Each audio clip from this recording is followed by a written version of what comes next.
a very different occasion to the one that we had envisaged when this was planned a couple of months ago, unfortunately. I want to thank you first of all for coming. I know there were a lot more people who registered, but we can understand the fear in the community. We can understand why it's easier to stay home. We can understand why people maybe aren't doing the things they normally would. To be here is so brave, and I thank you so much, because we cannot let them win. And when we stop doing what we want to do, and when we stop fighting for what we believe in, we let them win. So I thank you. Give yourself a round of applause.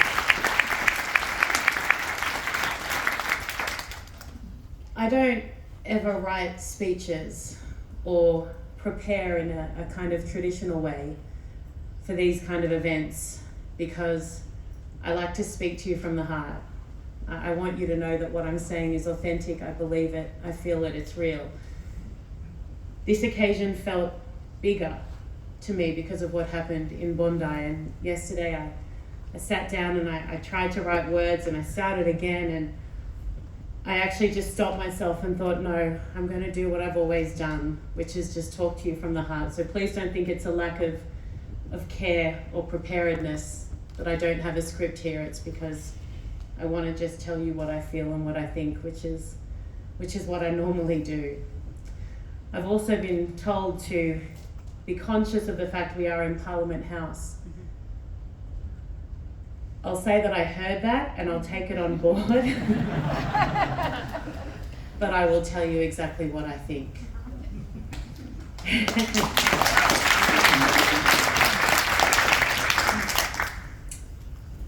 People kept saying after last Sunday that they were shocked, they were horrified, but they weren't surprised. If anyone was surprised by what occurred at one of the most iconic locations in Australia, they've been living under a rock for 2 years. Australians have failed your community in the most horrific of ways. I'm a proud Australian. I'm a patriotic Australian. I love the Australian flag. I love this country. My dad went to war for this country. He was willing to give his life for this country. For the first time in my entire life, I have felt immense shame. And that's a very uncomfortable feeling for me when it comes to this nation. And I first felt that shame not last Sunday, though there was a whole heap of it then as well. But the Opera House was the first time I had felt shame. And not just shame at what was allowed to occur on that day, where jihadists and terrorist sympathizers and terrorists celebrated the largest loss of Jewish life since the Holocaust. They cheered, they sang, they danced. That wasn't what caused my shame, even though it was disgusting, because every society will have evil. You will never entirely eradicate your society of evil. What terrified me, what disappointed me, what broke my heart was the silence of fellow Australians in the aftermath. The silence of our leaders. The silence of every community leader, every religious leader, every business owner, every neighbour to come out and say, not on our watch. Not today, not on this land, not here, not now. But we didn't get that, did we? And then we saw an escalation, and we saw synagogues firebombed. We saw cars set alight outside prominent Jewish homes. We saw your kids' schools covered in the most disgusting filth, your children harassed. We saw a harbour bridge with a march of 100,000 people with terrorist flags flying. ISIS, Al-Qaeda, take your pick. The Taliban, chanting death to Jews, death to the IDF. We had politicians leading from the front, the faces of terrorists responsible for the most horrific mass murders, held up like heroes. Did anyone on that bridge pay a price?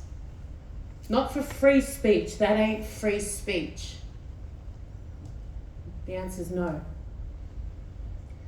And I don't need to tell you all what the last couple of years have been like for your community. I live in a very Jewish area. My daughter goes to school with a lot of beautiful Jewish kids. My closest friends are now Jewish. And I know that for many of you, you have not breathed. Your chests have been tight. You have felt the weight of the world on your shoulders. When this community, this country should have wrapped its arms collectively around you post-October 7, the horrors you've had to endure, they did the opposite. They made you feel like criminals, like extremists, like murderers.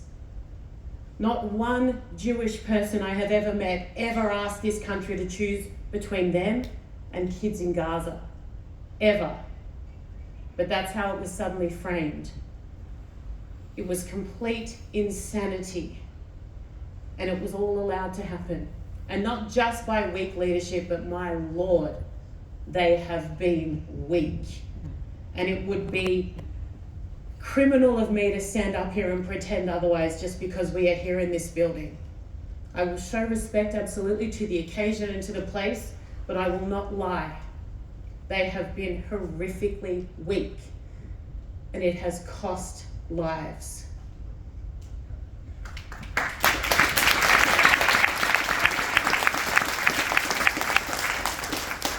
After October 7, I did not find anything complex when it came to identifying good versus evil.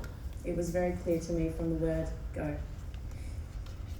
If my fellow Australians now, having experienced this in their own backyard, cannot look at Sunday and determine which side they are on, then we are screwed. We are screwed. There is a side of good and there is a side of evil. There is the side of good, decent, peaceful people celebrating life and love. And then there is a side of evil who wants to destroy it all. There is one side who reflects what the Australia I know and love and what we should be, and there is one side who stands against all of it. I've seen so many calls from the Prime Minister and others who have been, the ones who have been silent, bad enough, but the ones who have stoked this hate and perpetuated it and promoted it and generated it, calling for unity and don't let this divide us. I would say to them,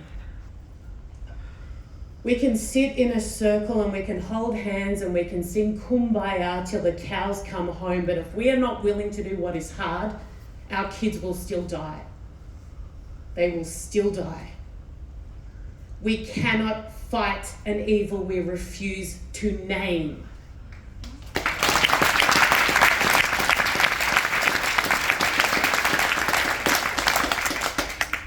Radical Islam. It is not that hard. It should not be offensive to anyone. Muslim, Jew, Christian, it is evil and it must be called for what it is. We must fight it. My beautiful dad, who many of you in this room know, he used to say, we cannot fight an enemy we don't understand. We cannot defeat an evil we cannot comprehend. And that is true. So if we can't even name it, what hope do we have? I say to immigrants in this country, stand with us. The vast majority of whom I know are incredibly decent people. A lot of them are in this room. You've come to this country. You've embraced our way of life. You are grateful for the opportunity, and that is a wonderful thing, and we embrace you and we love you for it. Don't let this country turn into the homes you had to flee. Because Sunday was not just a one-off that ends. It's up to us what it becomes. It can become that, or it can become the catalyst for a further degradation into hell. And it's up to all of us now to determine which way we go, because we can't rely on leadership. We can't rely on those that we put into office. Not with the kind of, if they feel like it, to protect us. It's their number one duty, is to protect every single person in this country. And they have failed miserably. There is hope. Of course there is hope. This week has been incredibly hard for all of us, I know. But in the midst of this tragedy and this pain, as I have seen with this Jewish community the entire time, you blow my mind. You should be in the fetal position in the corner, but you are not. You are phenomenally strong people. You still see light, you still love. It defines you, alongside your strength, your ability to see light and to still feel love. And that's what struck me. And I often say, I feel like this is offensive to people I may have known prior who I didn't consider friends, but I didn't really have a Jewish friend before October 7. Now I've become somewhat a little bit popular, which is lovely. And what I've learned and what I've seen and what I've watched is I look at one side, when they come together, they chant for death, intifada, river to the sea. The other side, the only thing I've heard them chant since October 7 is bring them home. That's all they've wanted. So if you just want a basic test as to which side you think this country might have more in common with, the terrorists or the non-terrorists, I think it's a pretty easy one to pass. I want to leave you with, hope is everything, isn't it? It is absolutely everything. And I don't apologise for getting emotional, because I've always been an emotional person. And I remember with my beautiful dad, who I talk about often because he was the greatest influence on my life. He was Major General Jim Molan, Senator Jim Molan, an incredible Australian, a great ally to this Jewish community.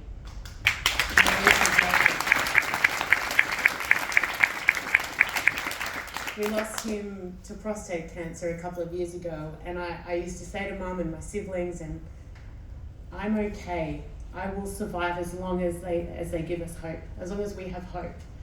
And I remember so clearly the moment they took that hope, when they said, we've tried everything, and for whatever reason, he's not responding.